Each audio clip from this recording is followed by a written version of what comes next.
Discrimination is there, it's universal, right? The women is not getting equal right in the society, it's very clear to everyone. And if you take India as an example, here we have caste discrimination. So, but how is it different from apartheid? Apartheid was legally accepted in South Africa. In India, caste discrimination is an offense. If anybody engaged in such an act, he will be punished. We have strict rule against any kind of discrimination in our society. But in South Africa, the case was different. It was legal there. They were not allowed to get government appointments legally. There you can understand how cruel is the system. So that was the South Africa history was the year-long fight against this cruel system. That you should understand the term apartheid. So let's move to our chapter. Here we have a small section of his speech, Nelson Mandela's speech, which was delivered at Pretoria on the occasion of inauguration of newly elected government led by Nelson Mandela. And definitely it's an historical moment for South Africans because the white supremacy was over. The newly elected government, which was purely free from racial discrimination, was going to be inaugurated. Many great leaders across the world were invited to witness this historical moment. So we are going to learn an historical speech delivered by Nelson Mandela on this occasion. So here you can see this is occasion, the inauguration ceremony of the newly elected government in South Africa, which took place in Union Building Amphitheatre in Pretoria. Amphitheatre, you know, it's an open theatre. Pretoria is the name of the place.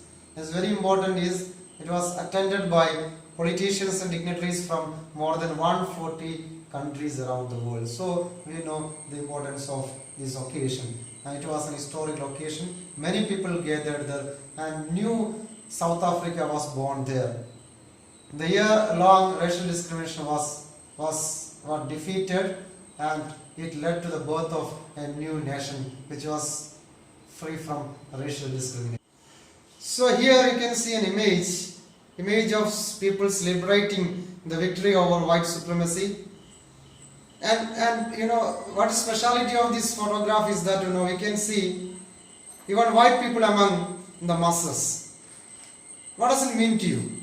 It means this newly born South Africa was not only for the black people but also for whites. That's great about this historical moment. That's why South Africa was popularly known as rainbow gathering. Rainbow, it has different colors and each color has equal portion in rainbow. As such, you all know in South Africa, everyone, irrespective of their caste, religion and creed and color, they have equal participation, equal right in this newborn democracy. That's why this country is known as Rainbow Nation. And here the masses who came to witness this historical moment was also known as Rainbow Gathering. So in his historical speech, he thanked all world leaders who came to South Africa to witness this historical moment. He also mentioned about those people who had sacrificed their life for the independence of the nation. One thing that you should remember is, he said South Africa now got liberated from extraordinary human disaster. And that word is very important. By extraordinary human disaster, Nelson Mandela means apartheid system, because it was there for many years during white rule. And definitely this newborn liberty or democracy which was against this apartheid system. Apartheid system is racial discrimination.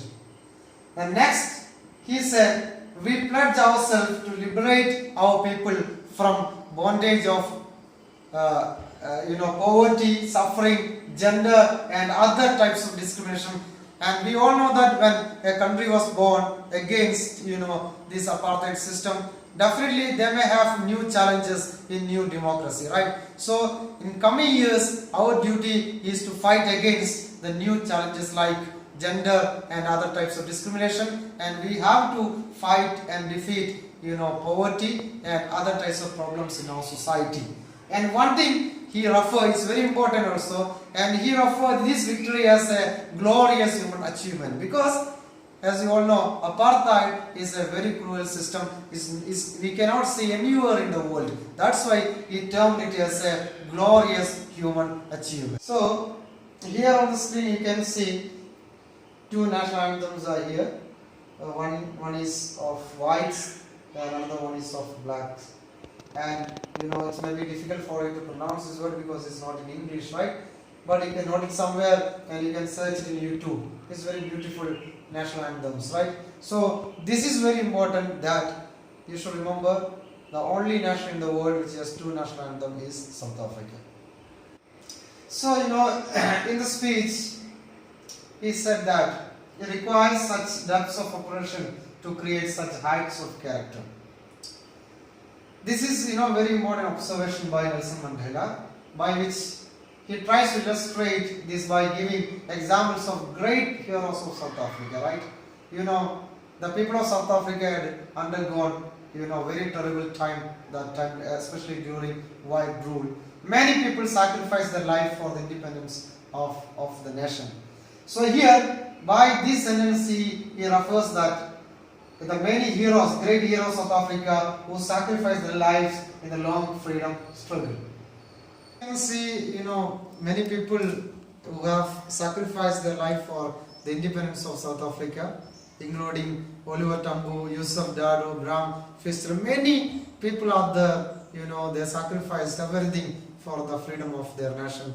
And you can understand that many others who are unknown to the world also sacrificed their life and many things for the independence of the nation. So you can see young Nelson Mandela here on the screen. And another very important fact is that what does courage mean to Nelson Mandela? Courage was not the absence of fear but the triumph over it. The brave man is not he who does not feel afraid, but he who conquers that fear. So this is the concept of Nelson Mandela over the courage, and he believes that the courage was not the absence of fear. Definitely we should succeed, or we should have triumph over. Here you can see this is a concept of love by Nelson Mandela. According to him, love comes organically and naturally than hate. He believes that a person who can hate can be taught how to love. So, no one is born hating another person because of the color of his skin. He is referring to the apartheid system. It's a very cruel system in his country, and his background or his religion. People must learn to hate. If they can learn to hate, they can be taught to love. For love comes more naturally to human heart than its opposite. So this is a concept of love by Nelson Mandela, right? So there were rivalries, animosity among white and black people in South Africa. Definitely this is a big challenge for a new nation to have love between white and black. So this challenge they took it forward and to make a country not only for the black but also for the white. According to Nelson Mandela, we have twin obligations. The one obligation is towards our family. Definitely we have responsibility as son, daughter, brother, sister, father, mother. That we have to do. That's the first obligation as far as a citizen is concerned. The second one is towards society. As we are social beings, definitely we have some responsibilities and obligations towards society that we will do. This is opinion of Nelson Mandela that every person has two obligations, but a man who was born in such a tribe or a black community maybe they were not allowed to fulfill that obligation, right? Because their freedom was restricted and curtailed. They find difficulty to fulfill their responsibility towards society as well as their family. But he, with full confidence, he has said that we have two obligations and we will try to fulfill those obligations. So here we are going to learn,